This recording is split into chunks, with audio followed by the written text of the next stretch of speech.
Last video में हमने email दुर्कहेम का लाइफ स्केच पढ़ा था। इस वीडियो में भी हम इमाइल दुर्कहेम से रिलेटेड एक टॉपिक पढ़ेंगे जो है सोशल फैक्ट। तो सबसे पहले हमें सोशल फैक्ट का मतलब पता होना चाहिए। तो जो हमने लास्ट वीडियो में मेजर वर्क्स पढ़े थे इमाइल दुर्कहेम के, उसी में एक उनकी बुक थी the rules of sociological method. उसमें उन्होंने सब्जेक्ट मैटर ऑफ सोशोलॉजी के बारे में बात की और कहा कि sociology is the study of social facts. उसके बाद उन्होंने सोशल फैक्ट्स के बारे में कहा कि सोशल फैक्ट्स जो है वो veg of acting, thinking and feeling है जो इंडिविजुअल्स में एक्सटर्नल होते हैं, जिनका नेचर कॉन्स्टेंट होता है और जनरल इन कैरेक्टर होते हैं। उन्होंने कहा कि सोशल फैक्ट्स हमारे एनवायरनमेंट की वो सोशल फोर्सेस है जिसे जो हमें इन्फ्लुएंस तो करती है पर जिसे हम चेंज या कंट्रोल नहीं कर सकते।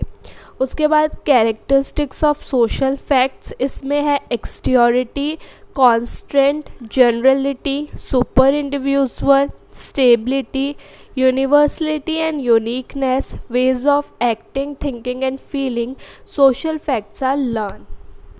उसके बाद हम कुछ कैरेक्टरिस्टिक्स को एक्सप्लेन करते हैं, जैसे कि फर्स्ट है एक्सटियोरिटी। इसका मतलब है कि सोशल फैक्ट्स जो होते हैं वो उनका जो नेचर होता है वो एक्सटर्नल होता है। ये इंडिविजुअल के द्वारा डिसाइडेड नहीं होते हैं बल्कि उनकी रेस्पेक्टिव सोसाइटी के द्वारा डिसाइडेड होते हैं। सोशल फैक्ट्स ऑटोमेटिकली इमर्ज होते हैं, इसलिए इन्हें सुई जेनरस यानी कि सेल्फ टर्न भी कहते हैं। इंडिविजुअल सोशल फैक्ट्स के अमंग बॉर्न करता है, लेकिन ये उसके बर्थ से पहले ही एग्जिस्ट कर रहे होते हैं। यानी कि सोशल फैक्ट्स हमेशा इंडिविजुअल्स के अराउंड होते हैं, उनके बर्थ से पहले ही डिसाइड हो जाता है कि क्या इंडिविजुअल को करना है और क्या नहीं। उनके डूज एंड डोंट्स पहले से ही सोशल फैक्ट्स के द्वारा डिसाइडेड होते हैं। सेकंड है कॉन्स्टेंट। इसका मतलब है कि सोशल फैक्ट्स का जो नेचर होता है वो कोरेसिव होता है। ये इंडिविजुअल पर नहीं होता है कि उन्हें इसे फॉलो करना है या नहीं करना, ये एक तरीके से इंडिविजुअल पे इम्पोज किए जाते हैं। लेकिन फिर भी ये कोरेसिव होते हुए भी इंडिविजुअल को कभी ऐसा फील नहीं होता जब तक वो सोशल फैक्ट्स के अकॉर्डिंग बिहेव करता है। वो इसी को तभी रियलाइज़ करता है जब वो सोशल फैक्ट्स के अगेंस्ट जाता है। जैसे कि लॉ एक सोशल फैक्ट है, इंडिविजुअल जब तक उसे फॉलो करेगा उससे कोई प्रॉब्लम नहीं होगी, लेकिन जिस दिन वो रूल्स को या लॉ को ब्रेक कर देगा उसे पनिशमेंट मिलेगा और तब उसे लॉ की जो पावर के बारे में पता चलेगा। अब जो थर्ड कैरेक्टरिस्टिक्स है वो है जनरलिटी, कि सोशल फैक्ट्स इंडिविजुअलिस्टिक नहीं होते, ये जनरल होते हैं कैरेक्टर में। मतलब ये सभी मेंबर्स के ऊपर एप्लीकेबल होते हैं, जितने भी मेंबर्स होते हैं सोसाइटी में उसके। जैसे एग्जाम्पल ले लेते हैं सोशल फैक्ट्स का, law, religion, custom, marriage, division of labour etcetera. ये सभी सोशल फैक्ट्स है, यानी कि दुर्कहेम के अकॉर्डिंग ये सभी सब्जेक्ट मैटर ऑफ सोशोलॉजी है। फिर दुर्कहेम ने दो टाइप के सोशल फैक्ट्स बताए, नॉर्मल एंड एबनॉर्मल।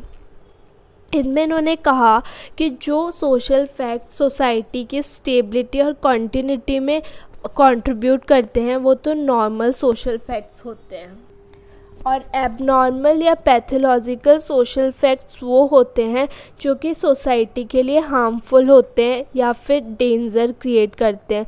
अगर हम कोई करेक्टिव मेजर नहीं लेंगे तो यह बहुत ज़्यादा डेंजर यानी एनोमी या नॉर्मलनेस क्रिएट कर सकते हैं।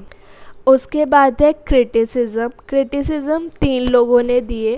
पहले गैब्रिएल टार्डे ने कहा कि जो इमाइल दुर्कहेम ने सोशोलॉजी के सब्जेक्ट मैटर को आइडेंटिफाई करते समय इंडिविजुअल की कॉन्सिनेंस को इग्नोर किया है वो अनसाइंटिफिक है, क्योंकि मैन डिफरेंट होता है और नेचर में सुपीरियर होता है, क्योंकि उसकी जो कैपेसिटी होती है इंडिपेंडेंटली थिंकिंग की, उसके कारण जो कि गैब्रिएल टार्डे को लगता था इमाइल दुर्कहेम ने इग्नोर करी है।